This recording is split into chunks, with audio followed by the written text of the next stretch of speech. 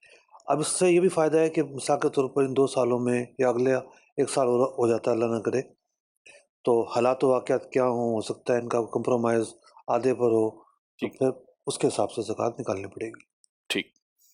اگلے سوال کی طرف بڑھتے ہیں اور عبدالصمد بھائی سے سوال لیتے ہیں. کیا سوال کر رہے ہیں جی عبدالصمد بھائی؟ اچھا، میرا مفتی صاحب سے سوال یہ ہے کہ آج کل کے دور میں جیسے ہمیں کمپنیز کے اندر ہم جاب کرتے ہیں تو ہمیں سیلری مل جاتی ہے، تو آپ کو بھی پتہ ہے جس طرح سے انفلیشن ہے اور چیزیں چل رہی ہیں تو ایک سیلری پہ تو آج کل عموماً سیلری والوں کا گزارا بہت مشکل سے ہوتا ہے. تو اس کے اندر بندہ اپنی پیسف انکم جو ہے وہ ایک کہ مطلب میرا کوئی فری لانس میں کام کر لوں اپنی سروسز بیچ کے، یا میں اپنی سیونگز کا انویسٹمنٹ کر لوں تو میرا کچھ پیسو انکم کا دروازہ کھل جائے. تو اس کے اندر جیسے ہماری کچھ سیونگز ہوتی ہیں، جیسے ہمارے پی ایف کے پیسے ہوتے ہیں یا دوسری چیزیں ہوتی ہیں، تو وہ ہم وڈرا کر کے کمپنی سے وہ پیسے یا تو کہیں میوچل فنڈ میں انویسٹ کر دیتے ہیں، یا پھر سیکنڈ آپشن ہمارے پاس یہ ہے کہ کسی کے ساتھ کسی کے کام میں انویسٹمنٹ کر دیں. اب اس میں ہوتا یہ ہے کہ بعض اوقات آپ وہ پیسے کسی کے ساتھ انویسٹمنٹ کرتے ہیں تو وہ یا تو آپ کو دھوکہ دے دیتا ہے، کچھ ٹائم کے بعد آپ کو بولے گا یار میرے تو نقصان ہو گیا، آپ تو جاتے نہیں ہیں. تو اس پوزیشن میں کیا مطلب ورکنگ جو پارٹنر ہوتا ہے اس کی کیا اس کے اندر نقصان ہوگا، اور جو انویسٹر ہے اس کا کیا نقصان ہوگا، اور اس کی کیا ایسا اس سے بات کی جائے کہ یہ ہمارا سود کے بھی زمرے میں نہ آئے کہ ہم کسی سے سود لے رہے ہیں یا اس طرح کی چیزیں. ٹھیک. اس ایک سوال میں کئی ساری جو ہے نا جہتیں آپ نے بیان کر دیں. پہلی بات تو یہ ہے کہ اگر کوئی جاب کرنے کے بعد فری لانسنگ بھی کرتا ہے تو اس میں کوئی پابندی تو ہے نہیں، اتنی دیر تک کام کر سکتا ہے جس سے اگلے دن پہ اثر نہ پڑے. ہوتا نا ایک آدمی سوچتا ہے کہ بھئی میں تو 8 گھنٹے کی جاب کر آیا ہوں، ذرا 8 گھنٹے اور کر لیتا ہوں، تو فزیکلی ممکن نہیں ہے. تو فری لانسنگ یہی ہوتا ہے کہ بندہ 1-2 گھنٹے کا اور کام پکڑ لیتا ہے، کچھ آمدنی کے ذرائع حاصل ہو جاتے ہیں. اب پیسے کہاں لگانے ہیں؟ آپ نے میوچل فنڈ کا کہا، تو میوچل فنڈ تو بہت سارے طرح کا ہوتا ہے، ایک طرح سے کا تو نہیں ہوتا. تو اصول تو واضح ہے کہ جو بھی جائز راستہ ہوگا وہاں لگائے جا سکتے ہیں.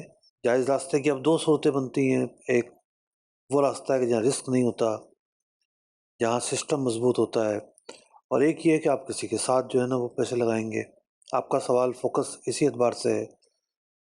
دیکھیے بہت ساری چیزیں وہ ہیں کہ انسان تجربے سے سیکھتا ہے.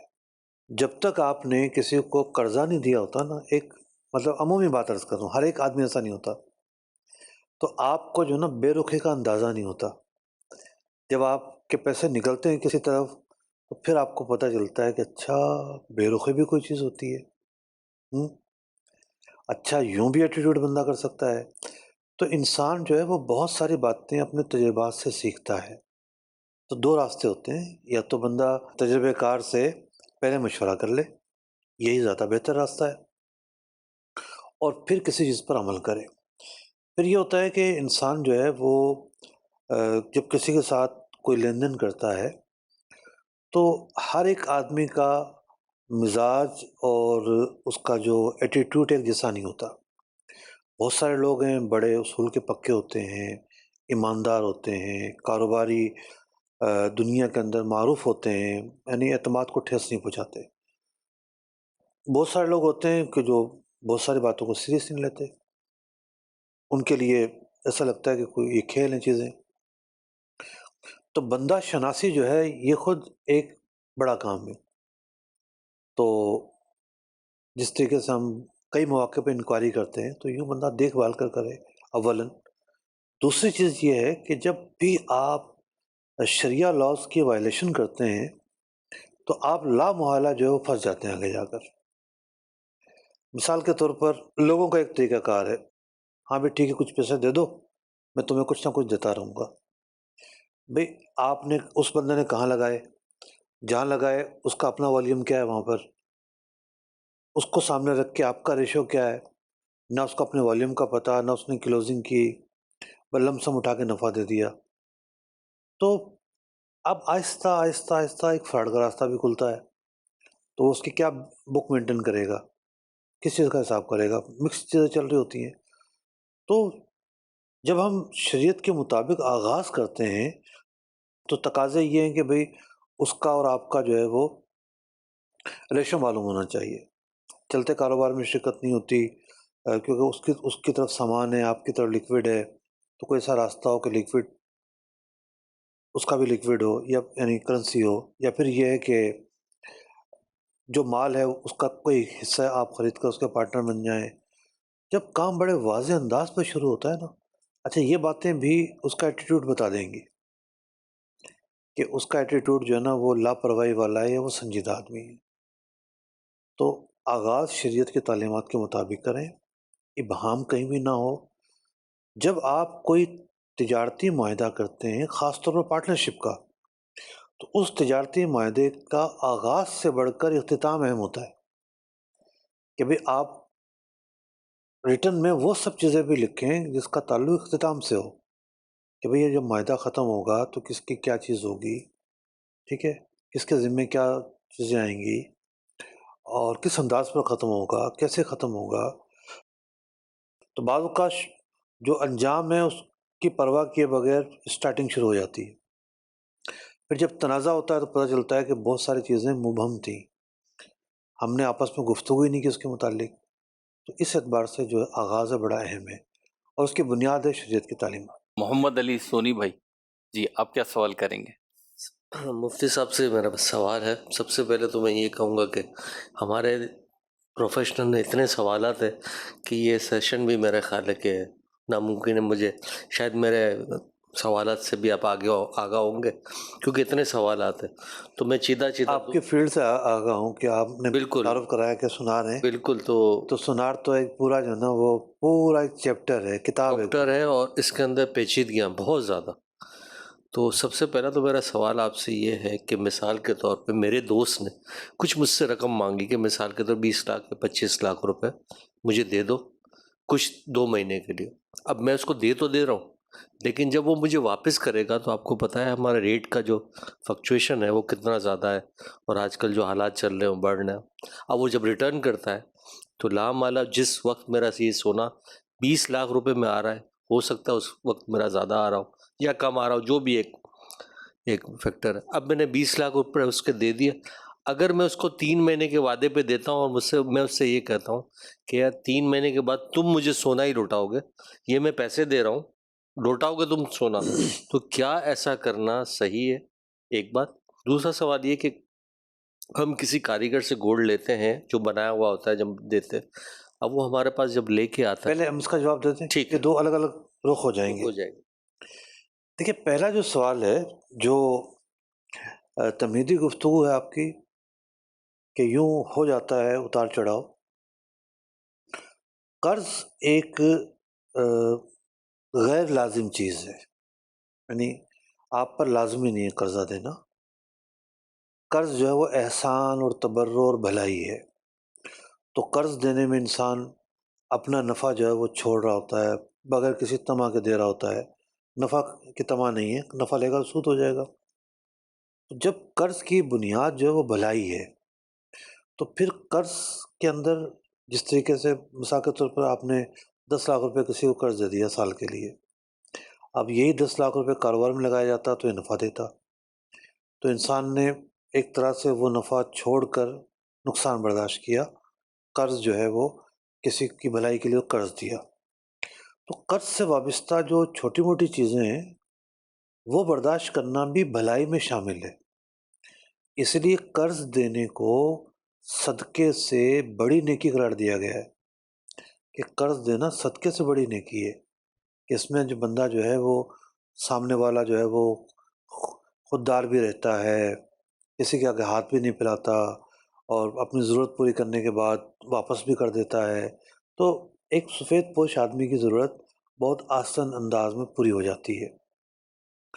تو یوں قیمت کا اپ ڈاؤن ہو جانا، اس سے کتنا فرق پڑے گا؟ عام طور پر تو بہت تھوڑا فرق پڑتا ہے۔